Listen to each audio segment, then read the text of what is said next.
दोस्तों सुजलोन एनर्जी की बात करें स्टॉक के अंदर आज हमने प्रॉफिट बुकिंग देखी है और स्टॉक की तेजी के बाद में यहाँ पे दबाव थोड़ा सा देखने को मिला और इस वजह से क्लोजिंग निगेटिव हुई है। लेकिन यहाँ पे अगर आप देखें तो आने वाले समय में बहुत ही ज़बरदस्त तेजी फिर से आने वाली है और इसके पीछे वजह है एक बहुत बड़ा सरकार का स्टेप जो यहाँ पे गवर्नमेंट ने स्टेप उठाया। उसके बाद में आप देख सकते हो कि आने वाले समय में ग्रीन एनर्जी के सेक्टर में बहुत बड़ी तेजी आ सकती है। दूसरी तरफ बैंक ऑफ अमेरिका की तरफ से भी एक बहुत बड़ा स्टेटमेंट आया, क्या है उसको भी जानने की कोशिश करेंगे इस वीडियो के माध्यम से। साथ में अगर आप देखें तो ग्रीन एनर्जी सेक्टर में जिस तरह से तेजी का संभावना तो बन रही है, लेकिन साथ में कुछ उसकी लिमिटेशन भी है।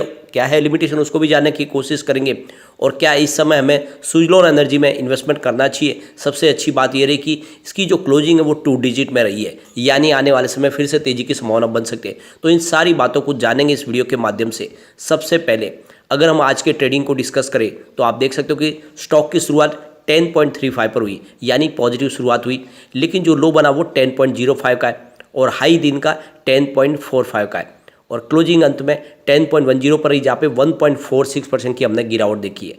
तो गिरावट बड़ी नहीं है कोई खास, लेकिन फिर भी तेज़ी के बाद थोड़ी प्रॉफिट बुकिंग तो होती है कभी भी। आप देख सकते हो कल की क्लोजिंग 10.25 के आसपास थी और आज इंट्राडे में लगभग 10:30 के आसपास स्टॉक जाके आया है। अब यहाँ पे पिछले एक साल के हिसाब से देखें स्टॉक में 50% का ज़बरदस्त रिटर्न देखने को मिल रहा है। 6 रुपीज़ के आसपास स्टॉक था 14 दिसंबर 2021 को, और यहाँ पे अगर हम इसकी 6 मंथ के रिटर्न की बात करें तो 32% का ज़बरदस्त रिटर्न स्टॉक दे रहा है। 7.62 के आसपास था 14 जून को स्टॉक। इसके अलावा अगर हम बात करें इसके 1 मंथ के रिटर्न की तो 22% का रिटर्न अच्छा खासा हमें देखने को मिल रहा है। 8 के आसपास स्टॉक था 14 नवंबर को, और यहाँ पे पिछले 5 दिन की बात करें स्टॉक में 1.94% की गिरावट है। और यहाँ पे आप देख सकते हो कि 2 बार स्टॉक लगभग 10:30 के आसपास जाके रिटर्न हुआ है, यानी यहाँ पे थोड़ा सा दबाव देखने को मिल रहा है, प्रॉफिट बुकिंग हावी हो रही है।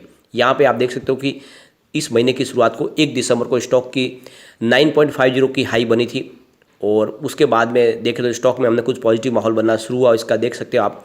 और स्टॉक वहाँ से 6 दिसंबर को 10:30 तक चला गया था हाई में, और ये बड़ी बात है क्योंकि 6 दिसंबर को इसने 10:30 की हाई बना दी थी, लेकिन उसके बाद में फिर से प्रॉफिट बुकिंग इसमें हावी हुई और स्टॉक फिर से नीचे आया। और आज देख सकते हो कि फिर रिसेंटली ये 10.45 तक चला गया था 13 दिसंबर को। तो 5-6 दिन के बाद आपने फिर से देखा कि वो इसने 10:30 के आसपास की हाई बनाई, लेकिन उसके बाद में फिर से दबाव देखने को मिला। तो ये देख ही सकते हैं कि लगभग 10:30 के आसपास यहाँ पे प्रॉफिट बुकिंग हावी हो रही है, 2 बार हो चुका है। और इसके पीछे वजह ये भी है कि काफ़ी लोगों की जो यहाँ पे ख़रीदारी है वो 7 रुपये या 7.5 के आसपास है, और ऐसे में लोग यहाँ पे प्रॉफिट बुकिंग कर रहे हैं। और शॉर्ट टर्म इन्वेस्टर हो या फिर मिड टर्म इन्वेस्टर, वो प्रॉफिट बुकिंग करते ही है। बड़े फंड हाउस की यहाँ पे काफ़ी बड़ी यहाँ पे खरीदारी की गई है, और ऐसे में बड़े फंड हाउस के द्वारा जैसे ही 10 के ऊपर स्टॉक जाता है वहाँ पे प्रॉफिट बुकिंग शुरू हो जाती है। तो एक बार सब थोड़ा सा ये प्रॉफिट बुकिंग का दौर शुरू रहेगा, उसके बाद में यहाँ पे एक नई तेज़ी की शुरुआत हो सकती है। यहाँ पे वॉल्यूम देखें तो काफ़ी अच्छा था। पिछले 1 महीने पहले इसका 17 करोड़ का वॉल्यूम था, 6 करोड़ की डिलीवरी उठाई गई थी। 1 वीक पहले 23 करोड़ का वॉल्यूम होता, 7 करोड़ की डिलीवरी उठाई गई थी। और कल बहुत ही ज़बरदस्त 34 करोड़ रुपीज़ का वॉल्यूम होता, 10 करोड़ की डिलीवरी उठाई गई थी। लेकिन आज 19 करोड़ का वॉल्यूम, यानी लगभग कल से वॉल्यूम कम है, आधे के बराबर है, लेकिन फिर भी ज़बरदस्त वॉल्यूम है। और यहाँ पे आप देख सकते हो कि एक बहुत बड़ी गुड न्यूज़ निकल के आ रही है। तो यहाँ पे जो लेटेस्ट अपडेट निकल के आ रही है, energy conversion amendment bill 2022 Rajya Sabha में भी पास हो गया है और एक तरह से क्लीन एनर्जी को मैंडेटरी किया गया है इस बिल के माध्यम से। और आने वाले समय में अब इस क्लीन एनर्जी के पोर्टफोलियो में बड़ी तेजी आने वाली है। जितनी भी कंपनियां हैं जो क्लीन एनर्जी का बिजनेस करती है, चाहे वो सोलर एनर्जी का कारोबार करने वाली कंपनी हो या विंड एनर्जी का, उनके अंदर एक बहुत बड़ी नई तेजी की शुरुआत होगी। इससे पहले देखें तो अगस्त 2022 में लोकसभा में ये बिल ऑलरेडी पास हो चुका है, अब राज्यसभा में पास हो गया है। अब यहाँ पे आप देख सकते हो कि राष्ट्रपति की यहाँ पे सिग्नेचर होने के बाद में ये बिल एक्ट बन जाएगा। तो इस बिल के पास होने के बाद आप देख सकते हो कि अब ग्रीन एनर्जी का इस्तेमाल करना होगा। बड़ी बड़ी जो भी बिल्डिंग हो या फिर कॉरपोरेट हाउस हो या कंपनी हो, उन सबको भी अब यहाँ पे ग्रीन एनर्जी का इस्तेमाल करना होगा। यानी अब एक तरह से देखें तो उनके लिए यहाँ पे इसको मैंडेटरी किया जा रहा है, और आप समझ सकते हो कि इसकी वजह से यहाँ पे एक बहुत बड़ी तेजी आ सकती है। और इसके पीछे वजह सबसे बड़ी है कि सरकार ने अपनी तरफ से गोल सेट किया है कि आने वाले 2030 तक 50% जो भी ग्रीन एनर्जी का इस्तेमाल होना जरूरी है ऊर्जा के इस्तेमाल में। और इसके लिए ये बिल एक बहुत बड़ा योगदान साबित होने वाला आने वाले समय में। इसकी वजह से यहाँ पे अब इस ग्रीन एनर्जी के इस्तेमाल में तेजी आ सकती है। इस बिल की चर्चा के दौरान करीब 36 मेंबर ने इसमें पार्ट लिया। यहाँ पे देख सकते इस डिस्कशन के दौरान RK सिंह हमारे पावर मिनिस्टर ने बड़ा बयान दिया। उनका कहना है कि हमारे इंडिया में वो पोटेंशियल है कि हम लीडर बन सकते हैं ग्रीन बिल्डिंग के अंदर और ग्रीन हाइड्रोजन सेक्टर के अंदर। और साथ में उनका कहना है कि करंटली 24% एनर्जी कंजम्पशन होता है वो हाउसिंग सेक्टर में होता है, और गवर्नमेंट ऐसे सेक्टर में टारगेट कर रहे हैं जहाँ पे 10 किलोवाट के अंदर जो बिल आ रहे हैं उस लोड कैपेसिटी को यहाँ पे ग्रीन एनर्जी में कन्वर्ट करना चाहते हैं। वहाँ पे ज़्यादा से ज़्यादा ग्रीन एनर्जी का इस्तेमाल होगा। साथ में सरकार का प्लान है कि बहुत सारे सेक्टर हैं जिनको ग्रीन हाइड्रोजन के माध्यम से तब्दील करना है, जिसमें स्टील इंडस्ट्रीज है, रिफाइनरीज है, फर्टिलाइजर्स और सीमेंट इंडस्ट्रीज, जहां से काफ़ी ज़्यादा पोल्यूशन होगा वहाँ पे ग्रीन हाइड्रोजन के माध्यम से ऊर्जा का इस्तेमाल होगा तो वहाँ पे पोल्यूशन कम होगा। साथ में RK सिंह ने एक बहुत बड़ा बयान दिया कि इंडिया के अंदर वो पोटेंशियल है कि 25 मिलियन टन्स की ग्रीन हाइड्रोजन की कैपेसिटी को यहाँ पे स्टैब्लिश किया जा सकता है। इस बिल के पीछे जो सबसे बड़ी वजह है कि आने वाले समय में जो ग्रीन हाइड्रोजन का इस्तेमाल करके जो पोल्यूशन होता है वातावरण में उसको कम किया जा सके। 2030 तक 45% उसको रिड्यूस करना है और ये इसीलिए इस बिल को लाया गया है। अब यहाँ पे जो भी इस स्कीम का फ़ायदा उठाएगा उनको कार्बन क्रेडिट भी मिलेगा, बहुत सारी सरकार की तरफ से सब्सिडी मिलेगी, बेनिफिट्स मिलेगी। तो ये समझ सकते हो कि इस सेक्टर में एक बहुत बड़ी संभावना होने वाली है।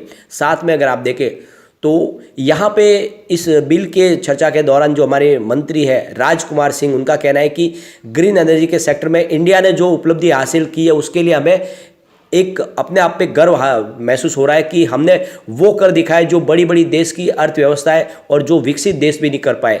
और आने वाले समय में अब इंडिया की तरफ सभी विश्व की नज़रें हैं और भारत ने वो बहुत कुछ करके दिखाया है जो विश्व के बड़े बड़े देश ने नहीं किया अभी तक।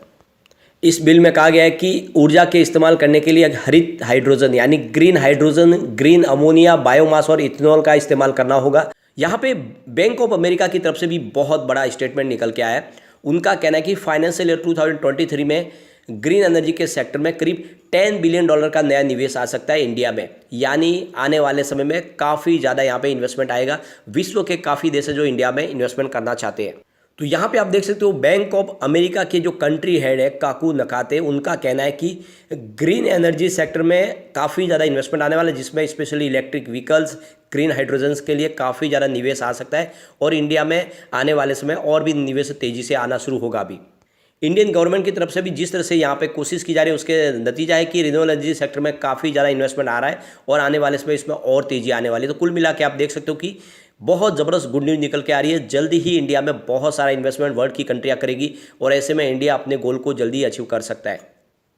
यहाँ पे एक बड़ी अपडेट और निकल के आ रही है। यहाँ पे आप देख सकते हो कि अमृत जैन जो MD है एनजी इंडिया के, उनका कहना है कि इंडिया में इस समय हम विंड एनर्जी सेक्टर में इन्वेस्टमेंट तो करना चाहते हैं, लेकिन यहाँ पे काफ़ी ज़्यादा प्रॉब्लम्स है। जैसे कि इंडिया के अंदर जितने भी अभी भी जो डिस्कॉम है वो हमारे साथ में बिजनेस टाइप नहीं कर रहे, यानी जो हमारा इलेक्ट्रिसिटी जनरेशन होता है उसको हमें बेचने में काफ़ी ज़्यादा प्रॉब्लम आ रही है। और सही बात यह है कि हाई टैरिफ उनको प्रोवाइड नहीं कर पा रहे, वो हमें चार्ज उतना नहीं दे पा रहे, उनके साथ में हमें बार्गेनिंग करनी पड़ती है। तो काफ़ी ज़्यादा ऐसे कि जो एग्रीमेंट बनाने में प्रॉब्लम आ रही है और इसीलिए विंड एनर्जी के सेक्टर में अभी लोगों का उतना रुझान बन नहीं पा रहा है। तो सरकार को इसके लिए कोई पॉलिसी में बदलाव करना होगा। नई पॉलिसी आएगी उसके बाद में ही पे एक नई तेजी की शुरुआत हो सकती है, यानी सरकार को इसमें और कदम उठाने की जरूरत है, तभी विंड एनर्जी सेक्टर में काफी बड़ी तेजी आ सकती है, ऐसा अमृत जैन का कहना है। तो आप देख सकते हो कि आज बहुत सारी अपडेट निकल के आ रही जो इशारा करिए कि आने वाले समय में सुजलॉन एनर्जी में काफी अच्छी तेजी की संभावना बन सकती है। और आज यहाँ पे कुछ बड़ी डील भी हुई जिसके माध्यम से हम देख सकते हो कि प्रॉफिट बुकिंग भी हुई है और कुछ प्रॉफिट बुकिंग के अलावा कुछ खरीदारी भी हुई है। आप ये देख ही सकते हैं कि यहाँ पे सबसे बड़ी बात है कि सुबह बाजार खुलते ही 9:20 पर 10.20 की प्राइस से करीब 11,55,000 शेयरों की एक बिकवाली हुई। तो उसी समय 9:20 पर 10.30 की प्राइस से 14 लाख शेयरों की खरीदारी भी हुई। उसके बाद 9:27 पर अगर आप देखें तो 10.10 की प्राइस से 25,89,000 शेयरों की एक बिकवाली हुई। तो फिर वापस 9:52 पर 10.25 की प्राइस से करीब 18,73,000 शेयरों की फिर से खरीदारी हुई। उसके बाद 1:45 पर 10.10 की प्राइस से 11 लाख शेयरों की बिकवाली हुई। तो उसके बाद 2:50 पर 10.15 की प्राइस से करीब 14 लाख शेयरों की बिकवाली हुई। तो ये देख सकते हो कि आज कुछ प्रॉफिट बुकिंग जरूर हुई है, लेकिन साथ में अच्छी खासी खरीदारी भी हुई, जो इशारा करके फिर से तेजी की संभावना बनेगी। और यहाँ पे जो आज ज़्यादा करके रिटेल इन्वेस्टर ने काफ़ी ज़्यादा अपनी प्रॉफिट बुकिंग की है, बड़े फंड हाउस ने यहाँ पे काफ़ी कम की है। आने वाले समय में डेफिनेटली यहाँ पे अच्छी तेजी बनेगी। तो नजरिया लॉन्ग टर्म का लेकर सुजलॉन में आपको इन्वेस्टमेंट करना चाहिए। आने वाले समय में सुजलॉन आपको मालामाल कर सकता है। लेकिन फ्रेंड, कोई भी इन्वेस्टमेंट करने से पहले अपने फाइनेंशियल एडवाइजर से बारे में ले ले या अपना खुद का रिसर्च करें, क्योंकि मैंने वीडियो आपके एजुकेशनल पर्पज के लिए ही बनाया। वीडियो पसंद आए तो लाइक से जरूर कीजिए और चैनल को सब्सक्राइब कर दीजिए। Thank you friend.